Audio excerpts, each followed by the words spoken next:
everyone, this is Rabbitearsblog, and welcome to my TV episode review series. So today's TV episode we'll be doing today is the Orville Command Performance, which is the second episode of the Orville. Now, before I get into my thoughts about this episode, I would like to remind everyone that new videos will be posted up every Sunday. It can be Sunday morning, Sunday night, or Sunday evening, depending on when I can get the videos posted up. And if you happen to see a video posted up during the week, that must mean that there was a bit of movie or TV news that was released during the week that I wanted to cover. So those would be considered special videos. But new videos will be posted up every Sunday. So now let's get into this episode review, the second episode of the Orville Command Performance. So what happens in this episode is that at the beginning of the episode we have Ed and Kelly ended up going onto the ship, and they ended up disappearing out of existence. And because of that, the crew decides to put technically Ed puts Catan in charge, the young girl who has super strength. He decides to put her in charge in case something happens to him. And when he and Kelly ended up on the ship and disappear out of existence, Catan then tries to lead the ship and try to find Ed and Kelly wherever they went on that ship. But of course she's like having a hard time at first trying to be captain, and because she's so new all this, she wasn't sure about what kind of decisions she needs to make, and if she needs to make the right decisions and start listening to the crew when they give her advice and all that. And meanwhile, the second story arc, we have Bortis, the guy who's like a wharf exhibit. He's going to try to excuse me, he spends most of the episode trying to lay an egg, since he and his partner got together, and he ends up getting a baby, and he has to sit on an egg for about 3 weeks until it cracks.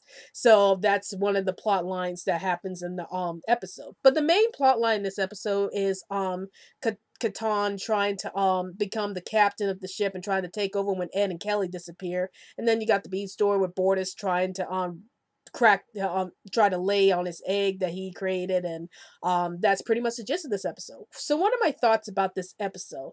I thought this episode was a bit different from the pilot, like in terms of the tone of the episode. Like in the pilot, it was mostly a comical kind of tone, something that was similar to Seth MacFarlane's previous works like Family Guy and American Dad.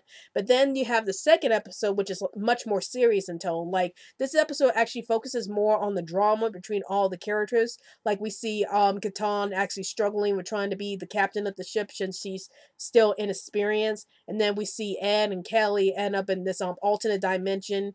And they're still like pretty sore about the divorce with each other.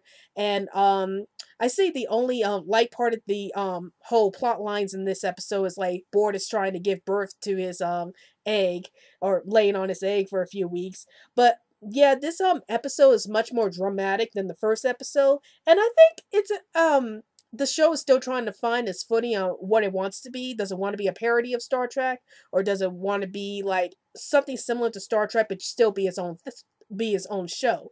And I think the show is like trying to come up on its own. Like they're trying to be a little more serious than Seth MacFarlane's previous shows, but also still input some comedy here and there. And there were some comedic moments in this episode, but not as much as we got in the first episode. So this episode is more focused on the character drama, and I appreciate the scenes where they show about Catan really struggling to be the captain, because I think it really develops a character a little further, and then it gets us a chance to really focus on another character besides Ed and Kelly. So I like the fact that Catan takes center stage in this episode, and we get to see how she handles being a captain and the struggle she has to endure throughout this whole ordeal. And we see more from a character, as she can be resourceful, but she also got a lot to learn about being the leader of the ship, something that Ed was doing very well in the previous episode. And then I enjoy seeing the more tensions between Ed and Kelly about how they're still sore about the divorce, and how they try to rekindle with each other despite still having issues with each other. So I enjoyed that aspect of the episode. Now my only problem with having the subplot about Ed and Kelly rekindling their relationship is that I'm afraid that the rest of the series is going to focus mostly on Ed and Kelly's friction with each other, and I'm hoping it doesn't focus too much on their friction with each other.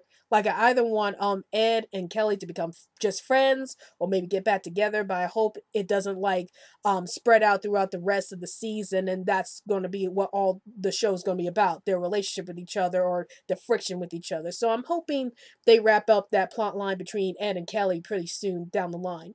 But overall, I thought this episode was a bigger improvement over the first episode. Like there's a lot more character development going on here. There's a lot more drama going on here, and the tone is a lot more serious.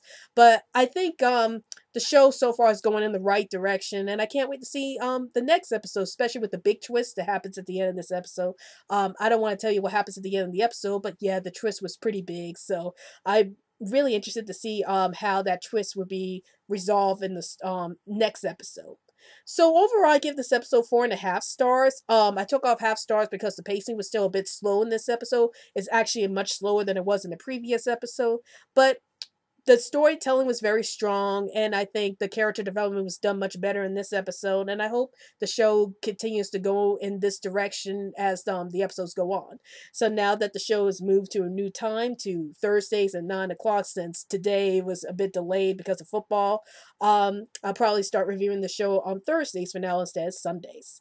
So that's my review on the second episode of the Orville Command Performance. And have you seen the Orville lately, and did you enjoy the second episode? Please feel free to comment below, and don't forget to follow me on Twitter so I can keep you updated on any new videos I post up. And also, like my Facebook page, Rabbitearsblog's Best Comments. Well, I hope you enjoyed this video. This is Rabbitearsblog, and I'll see you later.